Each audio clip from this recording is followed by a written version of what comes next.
Eh bien bonjour à tous messieurs dames, bienvenue sur cette nouvelle vidéo, j'espère que vous allez bien, c'est Fukio. Aujourd'hui on se retrouve, on est le 7 février 2023. Les marchés ont tous clôturé, nous avons un CAC 40 qui finit dans le rouge à moins 0,07%, 7132 points. L'Eurostock moins 0,03, le DAX moins 0,16, le FTSE 100 dans le vert plus 0,36, le Dow Jones qui a clôturé dans le vert aussi plus 0,78, le Nasdaq plus 1,90, le Nikkei 225 moins 0,03. On a un pétrole Brent qui remonte un peu la pente, enfin qui remonte assez bien la pente d'ailleurs, plus 3,30%, 84 dollars 09, le 11 d'or 1872 dollars 12 exactement, l'euro USD 1,073, le Bitcoin qui est pour l'instant à 23 244 dollars, palmarès USRD, Avenir Télécom plus 10,64, CGG plus 6%, Score plus 5,54, Carrefour moins 4,98, Ventiva moins 5,92 et Eritech Pharma à moins 6,49. Eritech Pharma qui prend des sacrées claques depuis le début de la semaine. Aujourd'hui, la grosse annonce a été notamment le discours de Jérôme Powell. Alors, c'était pas un discours qui était très attendu, c'était pas une conférence de presse. En effet, il était attendu, il avait fait une intervention de l'Economic Club Washington. Et chose que Powell a redit et a réaffirmé, c'est qu'effectivement, il a été assez surpris de la robustesse des derniers chiffres de l'emploi. On en a déjà parlé dans une vidéo, dans les vidéos dernières, je crois, oui, dernière, où justement on avait eu un emploi assez fou. La création d'emplois non agricoles au niveau des US qui était à 510 000 emplois créés. C'était incroyable, effectivement, puisque le consensus tablait sur 200 000 et quelques. Donc vraiment, limite un x3, quoi. Et du coup, ça a été assez surprenant. Donc on a aussi le chiffre du chômage qui est le plus bas depuis 1969 de tête. Du coup, c'est un truc incroyable ce qui se passe. Et justement... Bah voilà, ça avait mis un peu en doute, Powell, effectivement, est-ce qu'il serait capable de remettre un peu un autre coup de pression au marché en remontant un peu encore les taux.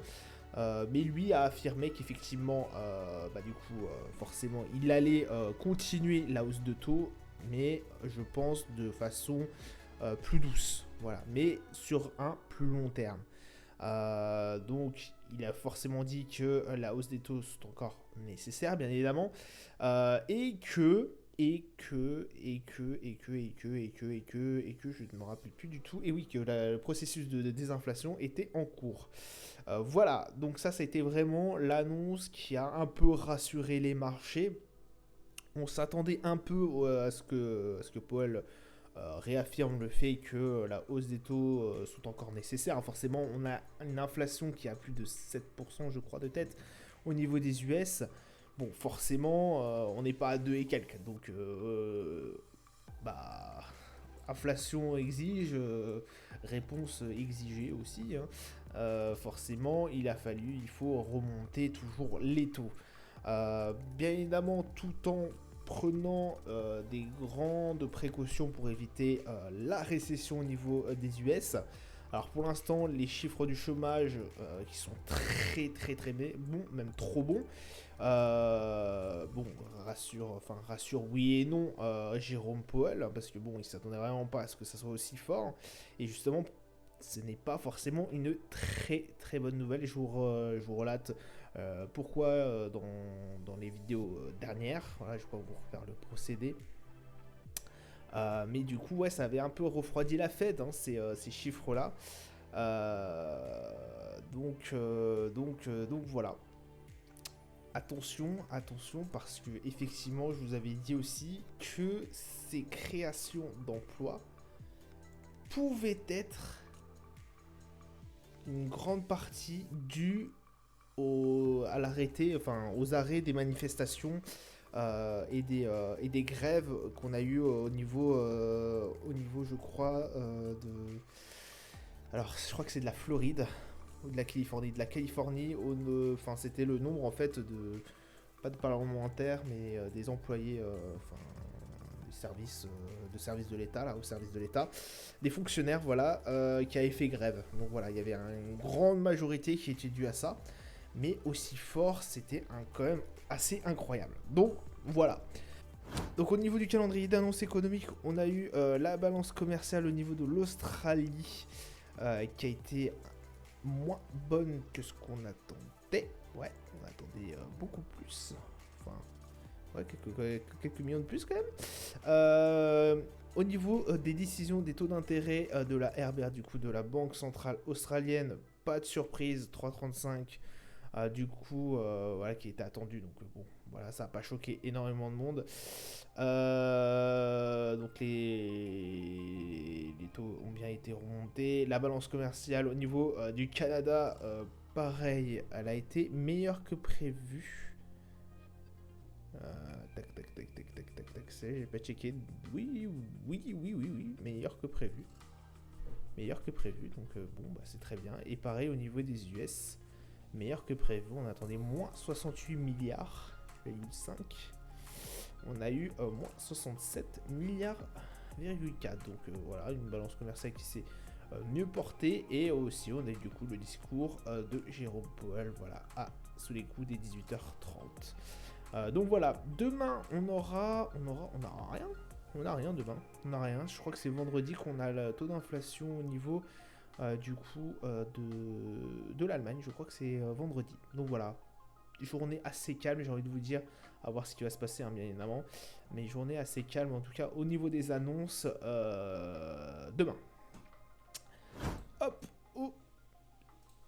voilà, sur les marchés, sur nos chers marchés, on a fini en belle hausse quand même, mine de rien, heureusement, grâce à Wall Street et l'annonce de Jérôme Powell qui a un peu rassuré quand même les marchés, on va pas se mentir. Le CAC 40 qui finit quand même à 7183 points, donc pas très loin de 7200 points. Un RSI qui est toujours très très proche de la zone de surachat, bien évidemment. Et un MACD qui est une belle tendance haussière, bien évidemment. Au niveau de notre Nasdaq, le Nasdaq qui reprend un peu aussi du poil de la bête, hein, 12 700, alors ça revient de repartir là, 722 avec le gap. Donc bon, voilà, toujours proche de la zone de surachat. On a failli vraiment bien repricer hier. Voilà, on a réduit l'écart et puis on est passé dans le bleu à la suite des annonces de Jérôme Powell. Donc tant mieux que les marchés ont très bien apprécié ce discours. Le Brent 84,05$, ça a été un tout droit pour le Brent aussi. Pareil, belle montée.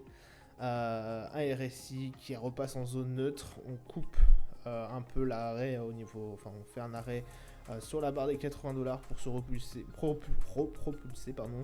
Peut-être aller chercher les 90, on sait jamais, hein, voilà, j'espère toujours à un moment donné d'aller chercher ces 90$, bien que mon esprit de consommateur n'aimerait pas trop quand même. Le RSI en neutre et le MACD sans grande tendance. Au niveau du 11 d'or, voilà, on a repris aussi un peu de poil. Bon, on a essayé de passer cette barre des 1878, on s'est fait refouler encore une fois. Mais on finit quand même avec une petite hausse après les deux énormes baisses qu'on a eues début de semaine.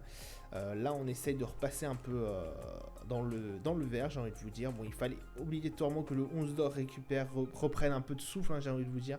Après ce bull run qu'on a eu depuis novembre, c'était quand même assez incroyable ce que nous a fait le 11 d'or. Donc il fallait au moins un peu respirer, voilà, sur ce marché. Un RSI bon, qui est toujours en zone neutre et un MACD bon, qui a une tendance qui commence à se baisser, à ralentir, enfin une tendance à la hausse qui ralentit forcément après ces deux journées de grosses baisses, mais voilà, ça reste toujours bien haussier, hein, on va pas se mentir. Le DAX 15 413 points. Alors peut-être aller chercher les 15 500. Ouais, même 15 600 peut-être. Donc possiblement, on n'a pas été très loin. On était à 15 500 et quelques quand on était un des plus hauts depuis le début de l'année. Bon, c'est possible d'aller le chercher quand même. Bon, bah, pas grand chose à dire, on était décroché un peu des 15 000 et quelques, voilà, on était dessus pendant un moment, enfin on a essayé de jouer avec, ça avait bien tenu, donc on a été chercher un peu plus haut, à voir par la suite, sachant que le RSI quand même en très très très grosse position d'achat, de surachat mec, même, pardon, Donc méfiance quand même, hein, RSI bien haussier et un MACD bon, qui a une tendance toujours haussière. Hein, évidemment. Le S&P 4156, le S&P qui se débrouille aussi assez bien. Peut-être aller chercher les 4003, un de ces moments à un moment donné, mais bon, là voilà, on est aussi sur les plus hauts depuis un bon moment, depuis le 10 août quand même, donc ça commence à remonter. Même milieu août, fin début septembre. Donc ouais, ça commence à remonter un peu. Qui reprend un peu de poil de la bête. Bon, on n'est pas non plus sur des montées fulgurantes comme on a eu sur le CAC ou encore le DAX. Le MACD, bon, qui a forcément une tendance haussière et un RSI, bon, qui est proche de la zone de surachat. Donc voilà, méfiance quand même. Le Dow Jones, voilà, qui fait quand même une journée de hausse, il faut le souligner, mais qui ne fait absolument rien depuis un sacré paquet de temps. Il a eu une belle phase de montée là, entre septembre et puis décembre quoi. Une phase de montée qui a été assez énorme. D'ailleurs, vous pouvez revoir mes vidéos là-dessus. C'était incroyable cette montée. Rien ne pouvait l'atteindre, le Dow Jones, et il a calé à peu près au moment où il y a une inflation américaine qui est sortie. L'inflation de novembre, je crois, de tête. Et puis là, ça a été la cata. On a rangé pendant un bon moment. Après, il n'a pas été forcément aidé par les résultats de certaines entreprises, malgré que d'autres s'en soient un peu mieux en tirés. Bon, le Nasdaq qui a été plus impacté, mais bon, qui s'en sort quand même pas si mal que ça. Je vous avoue, le Nasdaq. Alors après, forcément, avec Jérôme Powell, qui nous sort que bon, il va toujours augmenter les taux, mais peut-être de façon moins importante que ce qu'il aurait pu penser. C'est vrai que ça peut pas mal intervenir au niveau du Nasdaq. Bon, il y a certaines entreprises de la tech, bon, même si on est sur vraiment les plus bas, qui s'en sortent un peu mieux que les autres. Bon, ça reste quand même assez compliqué au niveau du Nasdaq, mais le Dow Jones, lui, potentiellement, pourrait assez bien performer, malgré que certaines entreprises commencent à sentir un peu, à mon avis, le coût des relevés de taux. Nos entreprises américaines du dos, voilà, qui pourraient être fortement impactées par la suite. Donc, peut-être éventuellement pour cela que le dos ne bouge pas énormément. Donc voilà, à voir par la suite ce que vont sortir les banques. D'ailleurs, en parlant de banques, nous on a eu, alors c'est pas le crédit agricole, c'est, oh, détail, j'ai oublié. Une grosse banque chez nous qui a, c'est pas Boursorama, non, c'est BNP Paribas. Voilà, c'est BNP qui a sorti donc 10,2 milliards de bénéfices. Donc bon, c'est assez incroyable ce qu'ils ont fait cette année. BNP Paribas, record d'ailleurs. Voilà, ça sera tout pour moi pour aujourd'hui. Je vous souhaite une agréable journée, une bonne soirée à vous. Je vous dis à plus tard. Ciao, ciao.